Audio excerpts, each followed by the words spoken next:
नमस्कार, capital TV का खास शो राहुल का अग्निपथ देख रहे हैं आप। मैं हूं आपके साथ पूजा। बिहार की सियासत में राहुल गांधी की वोटर अधिकार यात्रा पूरी तरह से पटरी से उतरती दिख रही है।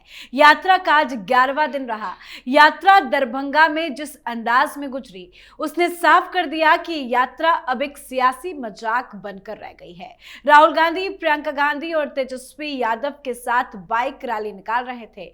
प्रियंका वाड्रा पीछे बैठी थी। कैमरों के सामने भाई बहन का राजनीतिक नाटक चल रहा था, लेकिन इसी बीच बुलाए गए मेहमान ने पूरा खेल ही बिगाड़ दिया। वो मेहमान थे तमिलनाडु के मुख्यमंत्री एमके स्टालिन। महागठबंधन ने तो उन्हें बुलाकर अपनी ताकत दिखाने की सोची थी, लेकिन नतीजा उल्टा हुआ। स्टालिन की मौजूदगी ने लोगों को उकसा दिया। जनता ने सवाल दागे कि यही स्टालिन है जिनके बेटे ने सनातन धर्म को डेंगू मलेरिया कहकर अपमानित किया। यही लोग हैं जो हिंदी के खिलाफ जहर उगलते हैं और अब बिहार में आकर वोट क्यों मांग रहे हैं। सवाल सिर्फ यहीं तक नहीं रुके, लोगों ने पुराने जख्म भी याद दिलाए कि किस तरह से बिहारियों को अनपढ़, जाहिल और टॉयलेट धोने वाला कहकर अपमानित किया गया था। आज कुल मिलाकर नतीजा ये हुआ कि राहुल की यात्रा फिर हंगामे में बदल गई। मंच से संदेश देने की जगह शोर शराबा और नारेबाजी गूंजती रही। प्रियंका गांधी वाड्रा की मुस्कान भी फीकी पड़ गई और तेजस्वी यादव का उत्साह भी ठंडा हो गया। तो कैसे आज मचा बवाल, इसी पे चर्चा करेंगे। मेरे साथ स्टूडियो में मौजूद हैं कैपिटल टीवी के एग्जीक्यूटिव एडिटर राजीव जी। सर, आपका बहुत बहुत स्वागत। धन्यवाद। पहले ये बाइक रैली पे चर्चा कर लेते हैं। राहुल गांधी ने अपनी बहन प्रियंका वाड्रा को पीछे क्यों बिठाया? देखिए, वो पीछे ही बिठा सकते हैं, प्रियंका वाड्रा को अलग बाइक नहीं दे सकते।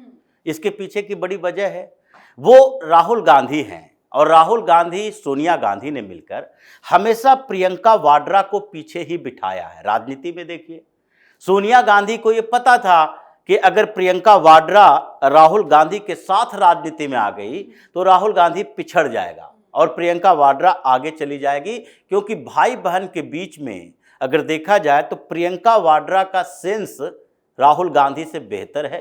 इन दोनों के बीच की बात की जाती है। भारतीय जनता पार्टी के नेताओं के साथ कंपैरिजन नहीं कर सकते, लेकिन इन दोनों के बीच उनका अप्रोच बेहतर है, नेताओं के साथ कोऑर्डिनेशन बेहतर है। अभी तक जितने दिन इनको जिम्मेदारी दी गई, उसमें हर जगह जहां जहां विवाद हुआ, समाधान प्रियंका वाड्रा ने किया और विवाद को बढ़ाया राहुल गांधी ने। राजस्थान में सचिन पायलट की वापसी में प्रियंका वाड्रा की भूमिका, सिद्धू के विवाद के समय प्रियंका वाड्रा की भूमिका, ये इसके अलावा जहां जहां राहुल गांधी इंटरफेयर किए, जैसे मध्य प्रदेश में अभी तक हंगामा चल रहा है। दिग्विजय सिंह और कमलनाथ दोनों कह रहे हैं तुम गलत हम गलत।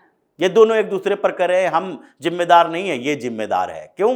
क्योंकि उस समय राहुल गांधी थे और राहुल गांधी ने इंटरफेयर किया, दोनों बुड्ढों को एक साथ लाया, सिंधिया को बाहर कर दिया और उसके कारण सरकार गिर गई। राहुल गांधी जहां एंट्री करते हैं वहां विवाद पैदा होता है कांग्रेस के अंदर, और कांग्रेस के नेता भी इस बात को मानते हैं। तो राजनीति से लेकर अब तक ये प्रियंका वाड्रा को पीछे की सीट पर ही बिठाएंगे, आगे की सीट पर नहीं बिठाएंगे। लेकिन दूसरी एक और बड़ी बात है कि राहुल गांधी और प्रियंका वाड्रा, ये दोनों भाई बहन के बीच का रिश्ता, ये पवित्रतम रिश्ता है। सनातन संस्कृति में, धर्म में व्यवस्थाएं ऐसी बनी हुई है। लेकिन राहुल गांधी और प्रियंका वाड्रा उस कैथोलिक संस्कारों के साथ आगे बढ़े हैं जीवन में, जिसके कारण इन्हें समझ नहीं आता कि बाइक पर अगर भाई बहन भी बैठता है तो उसका सलीका क्या होना चाहिए। ये मंच पर भी नहीं देखते। प्रियंका वाड्रा को जैसे गले लगाते हैं, जैसे उनको किस करते हैं, जैसे उनके साथ व्यवहार करने की कोशिश करते हैं, कभी बर्फ से खेलने लगते हैं तो वो खुद अनकंफर्टेबल हो जाती है। लेकिन राहुल गांधी को लगता है कि हम हिंदुस्तान में थोड़ी हैं, हम इंडिया में नहीं हैं, हम तो यूरोप में राजनीति कर रहे हैं। और इसीलिए राहुल गांधी के इन हरकतों की वजह से प्रियंका वाड्रा और राहुल गांधी साथ साथ कम ही नजर आते हैं। और इस रैली में भी देखिए, जब शुरुआत हुई इस वोटर अधिकार यात्रा की, तो उस समय भी पहले दिन से प्रियंका वाड्रा को साथ रखना चाहिए था। अगर आपको लगता है कि प्रियंका वाड्रा भी बड़ा इंपॉर्टेंट लीडर है कांग्रेस के अंदर और हम दोनों मिलकर पीएम मोदी को चुनौती दे सकते हैं, तो पहले दिन से वोटर अधिकार यात्रा में रखना चाहिए था। क्यों नहीं रखा गया? क्यों कांग्रेस के नेताओं को इधर उधर आसपास में भगा दिया गया? क्योंकि लालू प्रसाद यादव पहले दिन के मंच पर थे। और उन्होंने सीधे तौर पर कहा था कि अपने इर्द गिर्द के नेताओं को बोल दो, ये भीड़ बढ़ाने की जगह नहीं है। राहुल और तेजस्वी की यात्रा है जिसमें तेजस्वी बिहार में लीड कर रहा है, राहुल पूरे देश में लीड कर सकते हैं, हम उस गठबंधन का हिस्सा रहेंगे। और इसी के कारण इन लोगों ने लगातार राहुल गांधी और तेजस्वी यादव रहे और तेजस्वी यादव स्टेज का मजा लेते रहे, हर जगह पर तेजस्वी यादव बात करते रहे। ये 3 दिन पहले जैसे ही राहुल गांधी ने एक गलती कर दी कि इन्होंने तेजस्वी यादव को महागठबंधन का सीएम उम्मीदवार मानने से इनकार कर दिया, उसके बाद राजद ने इनके खिलाफ काम करना शुरू कर दिया। और अभी ये जो प्रियंका वाड्रा को बुलाना पड़ा, महागठबंधन के दूसरे नेताओं को बुलाना पड़ रहा है, मतलब स्टालिन अगर आए या फिर रेवंत रेड्डी आए या फिर इनके दूसरे मुख्यमंत्री आए, जो कंक्लूजन में इन लोगों को स्टेज पर बुलाने की बात की जा रही है, सबसे ज्यादा समस्या तो तेजस्वी यादव के लिए है, क्योंकि तेजस्वी यादव बिहार में महागठबंधन को लीड करने की कोशिश करते हैं। मजबूरी में राहुल गांधी को एक्सेप्ट करना पड़ा कि कोऑर्डिनेशन कमेटी का मुखिया तेजस्वी यादव होंगे और कोऑर्डिनेशन कमेटी की मीटिंग छोड़कर अभी ये सड़क पर बाइक रैली, सड़क पर जिप्सी रैली निकाल रहे हैं। तो ये वोटर अधिकार यात्रा कर रहे हैं, कोऑर्डिनेशन कमेटी की मीटिंग नहीं हो रही है। और यही सब जो साथ साथ दिख रहे हैं, इन्हीं फुटेज के साथ उस समय बताया जाएगा कि कांग्रेस और तेजस्वी यादव में कितना झगड़ा चल रहा है। तो अभी जो रैली चली और प्रियंका वाड्रा और राहुल गांधी एक बाइक पर नजर आए, बिहार के लिए तो अच्छी बात नहीं थी। और वहां के लोगों ने जिस तरीके से रिएक्ट किया है, कुछ समय के अंदर ही ये बाइक से दूर हो गए। ये बहुत ज़्यादा दूर तक तो चल नहीं पाए। इन्होंने ये दिखाने की कोशिश की कि देखो हम अभी भी युवा हैं, हम अभी भी बाइक की सवारी करते हैं। और दूसरी तरफ इनके समर्थक चैलेंज करते हैं कि पीएम मोदी क्या बाइक चला सकते हैं।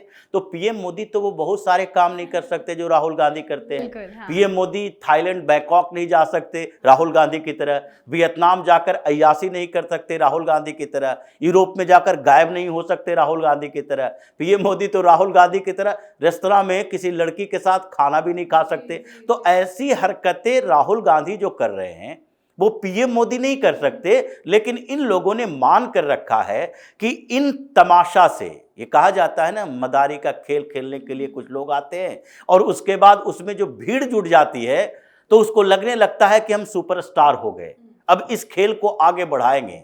यही मदारी का खेल ये लोग कर रहे हैं, बिहार में है। ये लालू प्रसाद यादव कहा करते थे कि हम उड़न खटोला का इस्तेमाल करते हैं जाने के लिए। ये हेलीकॉप्टर को उड़न खटोला कहते थे कि उड़न खटोला से इसलिए जाते हैं क्योंकि उड़न खटोला को देखने के लिए बिहार में 1-8 लाख लोग आ जाते हैं आसपास के गांव से। तो मेरा समर्थक हो या ना हो, कम से कम भीड़ तो जुट जाती है। वही ये लोग कर रहे हैं। अगर आप सड़क पर चलोगे, डीजे बजाओगे, गाना बजाओगे, सॉन्ग के पर डांस करोगे और प्रियंका वाड्रा को, स्टालिन को, 4-4 मुख्यमंत्रियों को, सबको इकट्ठा करके आप कभी बाइक पर कभी गाड़ी पर चलते नजर आओगे, तो आसपास के लोग तो यहां एक्सीडेंट में देखने के लिए 100-50 लोगों की भीड़ जुट जाती है। लेकिन उस भीड़ को वोट में कन्वर्ट करना इतना आसान नहीं होता। अगर ये होता तो राहुल गांधी ने पूरे देश में जोड़ने वाली यात्रा की। लेकिन इस जोड़ने वाली यात्रा में क्या हुआ?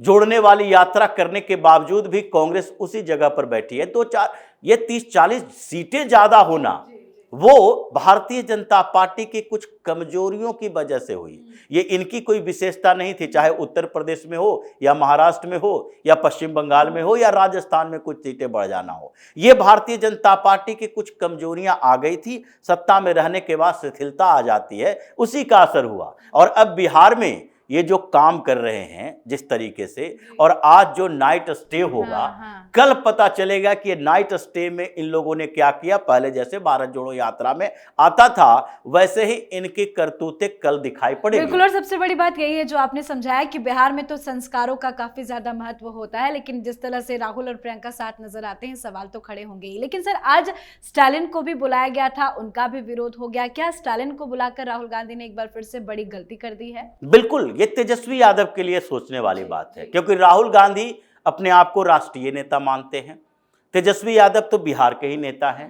स्टालिन अपने आप को तमिलनाडु का नेता मानता है, उसको तमिलनाडु से बाहर कोई जानता नहीं, कोई पूछता नहीं, तो इसलिए तमिलनाडु केंद्रित राजनीति करता है। जैसे कि महाराष्ट्र में भारतीय जनता पार्टी और कांग्रेस कभी भी बिहार उत्तर प्रदेश वालों के खिलाफ कुछ बात नहीं बोलते, लेकिन वहां की राजनीति करने वाली पार्टी है राज ठाकरे की, तो वो बिहारियों को, उत्तर प्रदेश वाले लोगों को, इन सब को टारगेट करके रखता है। लेकिन इसीलिए राज ठाकरे अगर उत्तर प्रदेश में आएगा तो उसके सपोर्ट में लोग नहीं आएंगे। इसलिए ये जो ब्रजभूषण शरण सिंह ने चैलेंज किया था कि आकर दिखा दे राज ठाकरे अयोध्या में, हम दिखाएंगे कि कैसे महाराष्ट्र और उत्तर प्रदेश में अंतर होता है। तो इसलिए जिस तरीके से ये सोच रहे थे कि हम बिहार में जाएंगे नहीं, तमिलनाडु से बाहर जाना नहीं है, और उसमें मजबूरी आ गई राहुल गांधी की। राहुल गांधी को लगा कि अभी तक जो चल रहा है 10 दिन से, उसमें कोई सेलिब्रिटी हमारे साथ नहीं है, तो सेलिब्रिटी बुलाने के लिए रेवंत रेड्डी को बुलाओ, और फिर उसके बाद स्टालिन को बुला लिया। सबसे ज्यादा विरोध हुआ था स्टालिन, यानी उदयनिधि स्टालिन ने जब सनातन के खिलाफ बोला, सबसे ज्यादा विरोध हुआ था। ये इतना हंगामा बिहार में चल गया, मनीष कश्यप को जेल भी हो गई और उसके बाद वो भाजपा में गया, फिर जनस्वराज में चला आया है। लेकिन उस समय हंगामा किस बात के लिए कि बिहार के मजदूरों की पिटाई की गई तमिलनाडु में, और इन लोगों के व्यवहार के बारे में सबको जानकारी है। तो बिहार में ये जो दिखाया गया है, स्टालिन को जीप पर ये हीरो की तरह चश्मा लगा के घूम रहा है, ये भारतीय जनता पार्टी के लिए एक हथियार दे दिया गया है, जिसका इस्तेमाल अब पूरे चुनाव के दौरान किया जाएगा। लेकिन इंडी अलायंस की जो बात है, आजकल कंफ्यूजन चल रही है इनके अंदर कि इंडी अलायंस बोले, अपोजिशन पार्टी बोले, या यूनाइटेड अपोजिशन बोले, या एंटी बीजेपी अलायंस बोले, क्योंकि इन्हीं बातों को लेकर उपराष्ट्रपति चुनाव में, इन्हीं बातों को लेकर हंगामा चल रहा है इनके बैठकों में कि इंडी अलायंस में तो 4 पार्टियां नहीं है, टीएमसी नहीं है, केजरीवाल की पार्टी नहीं है, ये सारी पार्टियां पहले से बाहर हो गई, तो हम यूनाइटेड अलायंस बोल दें, यूनाइटेड अपोजिशन बोल दें, फिर यानी ऐसे काम न चले तो एंटी बीजेपी गठबंधन बोल दें। तो ये जो स्टालिन को बुलाया गया है बिहार में, ये कांग्रेस के लिए नुकसानदायक होगा, और तेजस्वी यादव को भी एक कोऑर्डिनेशन में, कमिटी के अंदर जब सीट शेयरिंग की बात हो रही है, तो उसमें एक मौका मिलेगा कि आपने इन रैलियों में इन अपोजिशन लीडर को बुलाकर हमारे साथ जो खेल किया है, जिसके ऊपर सवाल उठ रहे हैं, क्योंकि हम तो केवल बिहार की राजनीति करते हैं, तो हमारे ऊपर जो आरोप लग रहे हैं उसका खामियाजा कांग्रेस को भुगतना चाहिए। इस रैली से, इस यात्रा से कुछ होने वाला नहीं है, लेकिन कांग्रेस ये कुछ समय के लिए राहुल गांधी की छवि सुधारने वाली यात्रा कर रही है। बिल्कुल सर, बहुत बहुत धन्यवाद सर समझाने के लिए। तो यात्रा जैसे जैसे आगे बढ़ रही है, नया बवाल खड़ा हो रहा है। एक तो राहुल गांधी ने बाइक में अपने पीछे बहन प्रियंका को बिठाकर बड़ी गलती कर दी, तो दूसरी तरफ जिन नेताओं को बुलाया जा रहा है उससे राहुल गांधी को फायदे की जगह सिर्फ और सिर्फ नुकसान ही झेलना पड़ रहा है। अब सवाल यही है कि क्या यही कांग्रेस है जो कांग्रेस का वोटर अधिकार अभियान एक तरफ जनता को अपमानित करने के लिए है और नेताओं को मंच पर बुलाना, और दूसरी तरफ वोट की भीख मांगना। बिहार की जनता अब समझ चुकी है, राहुल गांधी की यात्रा पूरी तरह से अब तो फेल ही नजर आ रही है। तो आपको क्या लगता है? आप भी अपनी राय कमेंट करके लिखिएगा। देखते रहिए कैपिटल टीवी। नमस्कार।